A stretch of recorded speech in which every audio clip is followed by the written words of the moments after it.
Probably relatively low. Egypt is a security partner of the Israelis, has been for 30 years, and they used to control the Gaza Strip between 1949 and 1973, and they hated it. So there's no love lost between the Palestinians and the Egyptians. And while the Egyptians will not say this publicly, they are thrilled with what is about to happen. No. Uh, yeah, Jordan is a satellite state of Israel that is basically paid for with international aid, primarily from the United States. So that's not a security threat either. Syria is in a civil war. They don't have the capacity to control their own territory, much less do something at the Golan. That just leaves Lebanon, which is a failed state. And while Hezbollah has some teeth, what they don't have is an army. So they might be able to launch some rockets over, and that might cause some heartburn in Tel Aviv and Jerusalem. But it's not a traditional invasion. So, from the Israeli point of view, all of the local states are known quantities. The only questions that matter then are Iran and Saudi Arabia. In the case of the Iranians, they have some missiles that could reach Iran, but nothing that can change the balance of forces on the ground. They certainly can't deploy an army because they'd have to go through Iraq and Syria just to get there in the first place. That's well beyond their capabilities. And then there's Saudi Arabia. Now, the Saudis have been pushing for a direct alliance with the Israelis. They've been quiet security partners for the last 20 years. Basically, whenever the United States has said something less than complimentary about the Saudis or the Israelis, the two of them get closer together. And Israel has become a transit point for American weapons technology and training into Saudi Arabia now for quite some time. And they were trying to formalize that relationship. The question now is whether that's still going to move forward. And that is subject to an internal debate within Riyadh that's intergenerational.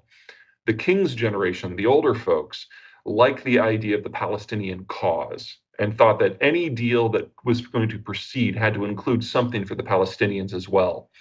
The younger generation, that includes the crown prince, thinks the opposite, thinks that the Palestinians are wastes of skin and just need to be disappeared into history so they can get on with the real work of Saudi power. And so they are now having a debate internally about how seriously to take this.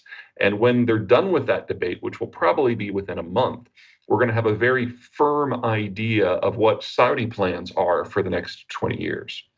Well, keep in mind that the Middle East is run by a series of autocrats. So you've got your political elite, in the case of the Saudis, the royal family, who control all the levers of power. And then you have the street that has to be managed. And obviously, the street is boiling right now. But this isn't the first time this has happened. And it is very, very, very rare that the street can actually overthrow the elite because the elite controls all the security services, all the guns, and generally they have no problem shooting their own people. Also, remember that the street in Saudi Arabia is fat. The national security strategy of most of the Gulf states is to give their people heart disease so they can't protest. And the Saudis have been very, very successful at that. That'll be up to the Israelis. It's going to go one of two directions. Either the Israelis are going to directly occupy it in perpetuity, in which case they will be fighting a series of guerrilla wars against the local population forever, or they clear out Hamas and then go home, rebuild the wall, and Hamas Mark II takes control. Either way, you're looking at a humanitarian disaster for this region for the foreseeable future.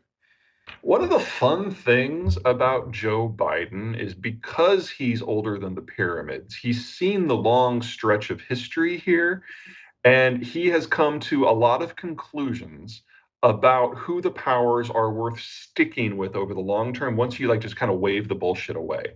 And in his view, Israel, for all of its warts, and there are many, is still the only Western-oriented country, is still the only country with the concept of human rights, is still the only country with a modern economy that can look after itself for the most part, is still the only democracy. And while it is flawed by all of those measures, it is better than Egypt or Lebanon or Syria or Jordan.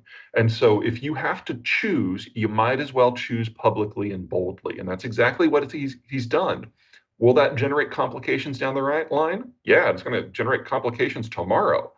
But making it very clear where the United States stands and the pecking order of this and other regions, you got to admit it's kind of refreshing compared to the presidents we've had for the last 25 years. Mm. Well, the United States has been trying to get out of the Middle East for the last 20 years. We finally pulled it off under Biden. It was a mess with the Afghanistan withdrawal, but it freed up American strategic bandwidth for other things. Biden's now making it very clear that he doesn't really care what happens to the Palestinians, because Israel is the friend, Israel is the family, Israel is the ally. That means that we are going to be in a situation where the street, and to a lesser degree, the elites of this entire region, know exactly where they stand in American eyes. And that is going to force them to take certain policy changes that we're going to perceive as anti American. Now, I would argue that under the surface, we were already there. I mean, let's be honest. Most of the Arab world aren't friendly, and they're certainly not what I would consider pro American. But it's the United States establishing itself as a power broker without being a manager. And the Middle East has not had, I'm sorry, let me phrase it differently. The Middle East has not had this sort of strategic power vacuum for a very long time. It's going to lead to a lot of these smaller powers taking matters into their own hands. That's going to generate a lot more hot conflict. In the case of Israel, that's just an issue for the Palestinians. But for the case of the Saudis, that means all of a sudden they have to seriously consider arming themselves. For the Egyptians, it means that they're kind of on their own, and they're going to also have to make public stances vis-a-vis Israel and show exactly where they stand. It's a bracing moment. And this region has always been a mess. Biden's basically calling it a mess and picking sides. From a train wreck fascination point of view, this is going to get really interesting. No, I haven't seen anything so far that really hurts the United States at this point. In the aftermath of the war on terror, we've got a million-man military that has now had 3 years to rest, recruit, and rearm, absorb the lessons, and get ready for what's next. We're not going to be putting boots on the ground in the Israeli area, certainly not in Palestine. So there's no real issue there. Also, because the United States is not involved in any sort of meaningful conflict at the time, we easily have the capacity of intervening indirectly with military support, special forces, finance, intelligence in a dozen areas at once. So I'm not really concerned at all about limitations on American power at the moment. Now, the idea that China would benefit from crises elsewhere in the world is not one to reject out of hand. Because the idea is if the US is obsessed with this, that, and the other thing, that maybe we'll miss things like Taiwan. But until you actually have boots on the ground, that is not the case. So during the war on terror, it would have been impossible for the United States to engage another part of the world with 100,000 troops because all of our deployable forces were already in play. That's not the case today. So they would have to bait us into multiple hot conflicts where we were actually involved with the shooting. We're nowhere close to that. That's not going to be Ukraine as long as Ukraine is alive. That's kind of piece one. Piece two, I'm not sure the Chinese are capable of even having that conversation internally right now. Chairman Xi has so destroyed the capacity of the Chinese government to even think. He has purged local governments and regional governments and now the academic situation and the business community to such a degree that there is now no one within the Chinese system who will bring him information. This isn't a Trump problem where he doesn't want to be surrounded by people who will speak truth to power. This is more of an Obama situation where he doesn't want to communicate with anyone. And so he is making decisions in the dark based on no information flows.